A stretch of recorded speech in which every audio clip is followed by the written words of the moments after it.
So today we're up here in County Park.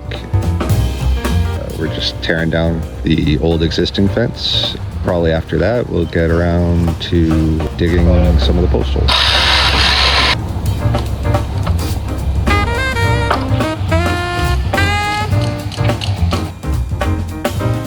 So we got all the posts in. Now it's just a matter of framing it out with 2x4 stringers and starting putting boards up.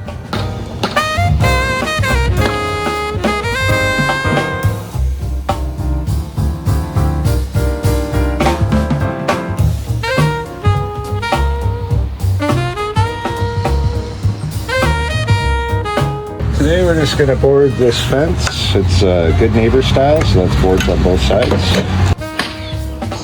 And we're going to do a cleanup and go home for the weekend.